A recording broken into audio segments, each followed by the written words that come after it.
श्री स्वामी समर्थ मैत्रिणींनो, तर बघा एक कढई घेतलेली आहे आणि तिच्यामध्ये 2 वाटी शेंगदाणे टाकलेले आहेत. कढई मी जरा वेळ तापून घेतली होती बारीक गॅसवरती आणि त्याच्यानंतर शेंगदाणे जे आहेत ना ते सुद्धा आपल्याला बारीक गॅसवरती एकदम निवांत भाजायचे आहेत. बिलकुल मोठा गॅस करायची नाही, गडबड करायची नाही. तर आता आपण काय बनवणार आहोत ते तुम्हाला पुढे समजेलच बघा. आणि एकदम बारीक गॅसवरती जोपर्यंत आपले शेंगदाणे ओपन होत नाहीत ना भाजून एकदम असे तोपर्यंत आपल्याला भाजायचे आहेत. बघा बरेचसे ह्यातले शेंगदाणे तुम्हाला ओपन झालेले दिसत असतील.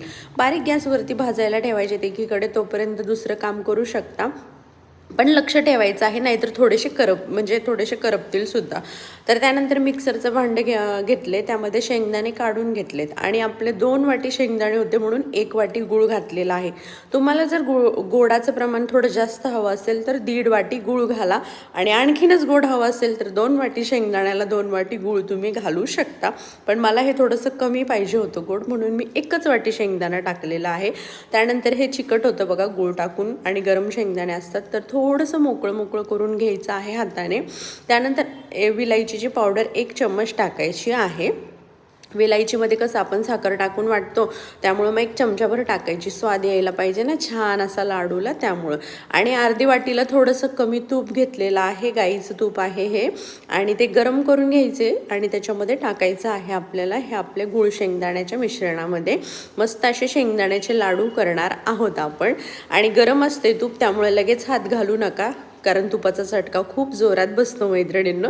त्यामुळं अगोदर चम्मचने हलवून घ्या आणि त्यानंतर मग गार झालं की थोडंसं तुम्ही हात लावून बघा आणि मग तुम्ही लाडू वळायचे आहेत. तर बघा एकदम छान असे लाडू मी छोटे वळणार आहे.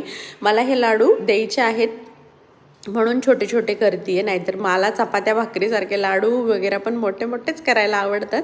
पण हे मला एका ठिकाणी सॅम्पलसाठी द्यायचे आहेत, म्हणून मग मी हे छोटे बनवले आहेत. लाडूची ऑर्डर घेतलेली आहे, तर तिकडे मला सॅम्पल द्यायचं आहे बरं का, त्याच्यासाठी. तर बघा किती छान मस्त असा लाडू झाला आहे आणि हाताला पण तूप व्यवस्थित लागते बघा एकदम, म्हणजे तुपाचं प्रमाणही अगदी बरोबर झालेलं आहे. तर तुम्हाला पण लाडूची ऑर्डर द्यायची असेल तर नक्कीच कमेंटमध्ये सांगा लाडू हवेत म्हणून, किती हवेत. मी तुम्हाला तिकडे पुढे डिटेल्स देईल की कसे मागवायचे ते, बरं का. चला तर अशा प्रकारे नक्कीच लाडू ट्राय करून बघा, मस्त असे लागतात आणि पौष्टिकही असतात. एखादा खाल्ला मुलांनी किंवा आपण जरी सकाळी तरी पण बास. अशा प्रकारे सगळे लाडू बनवून घेते बघा एकदम मस्त असे. आणि शेंगदाणे बारीक गॅसवरती बराच वेळ भाजल्यामुळं भरपूर दिवस हे आपले लाडू टिकतात. चला तर मग लाडू आवडले असतील तर लाईक करा, शेअर करा. अजूनही चॅनलला सबस्क्राईब केलं नसेल तर सबस्क्राईब करून घ्या. भेटूयात पुढच्या व्हिडिओमध्ये, तोपर्यंत बाय बाय.